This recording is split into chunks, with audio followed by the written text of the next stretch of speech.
ਪਾਕਿਸਤਾਨ 'ਚ ਪੰਜਾਬੀ ਕੌਮਪ੍ਰਸਤਾਂ ਦੇ ਸਭ ਤੋਂ ਵੱਡੇ ਨੈਟਵਰਕ ਪੰਜਾਬੀ ਨੈਸ਼ਨਲਿਸਟ ਫੋਰਮ ਵੱਲੋਂ ਜੀ ਆਇਆਂ ਨੂੰ। ਪਾਕਿਸਤਾਨ ਦੀ ਤਰੱਕੀ ਤੇ ਪਾਕਿਸਤਾਨ ਨੂੰ ਬਚਾਉਣ ਦਾ ਤਰੀਕਾ ਕੀ ਹੈ?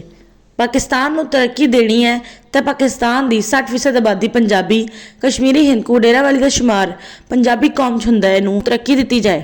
ਇਸ ਤੋਂ ਪਾਕਿਸਤਾਨ ਦੀ ਬਾਕੀ 25% ਆਬਾਦੀ ਸਮਾਰਟ, ਬਰਾਹਵੀ, ਗਿਲਗਿਤੀ ਬਲਤਿਸਤਾਨੀ, ਕੋਹਿਸਤਾਨੀ, ਚਤਰਾਲੀ, ਸਵਾਤੀ, ਰਾਜਸਥਾਨੀ, ਗੁਜਰਾਤੀ ਵੀ ਤਰੱਕੀ ਕਰ ਜਾਣਗੇ, ਜਦ ਕਿ ਪਾਕਿਸਤਾਨ ਦੀ ਬਾਕੀ 15% ਆਬਾਦੀ ਪਠਾਨ, ਬਲੋਚ, ਉਰਦੂ ਬੋਲਣ ਵਾਲੇ ਹਿੰਦੁਸਤਾਨੀਆਂ ਦੀ ਵੀ ਬਿਹਤਰੀ ਹੋ ਜਾਏਗੀ। ਪਾਕਿਸਤਾਨ ਨੂੰ ਬਚਾਉਣਾ ਹੈ ਤਾਂ ਪਾਕਿਸਤਾਨ ਦੀ 60% ਆਬਾਦੀ ਪੰਜਾਬੀ ਨੂੰ ਬਚਾਇਆ ਜਾਏ। ਇਸ ਤੋਂ ਪਾਕਿਸਤਾਨ ਦੀ ਬਾਕੀ 25% ਆਬਾਦੀ ਸਮਾਰਟ, ਬਰਾਹਵੀ, ਗਿਲਗਿਤੀ ਬਲਤਿਸਤਾਨੀ, ਕੋਹਿਸਤਾਨੀ, ਚਤਰਾਲੀ, ਸਵਾਤੀ, ਰਾਜਸਥਾਨੀ, ਗੁਜਰਾਤੀ ਵੀ ਬਚ ਜਾਣਗੇ, ਜਦ ਕਿ ਪਾਕਿਸਤਾਨ ਦੀ ਬਾਕੀ 15% ਆਬਾਦੀ ਪਠਾਨ, ਬਲੋਚ, ਉਰਦੂ ਬੋਲਣ ਵਾਲੇ ਹਿੰਦੁਸਤਾਨੀ ਵੀ ਤਬਾਹ ਬਰਬਾਦ ਹੋਣ ਤੋਂ ਬਚ ਜਾਣਗੇ।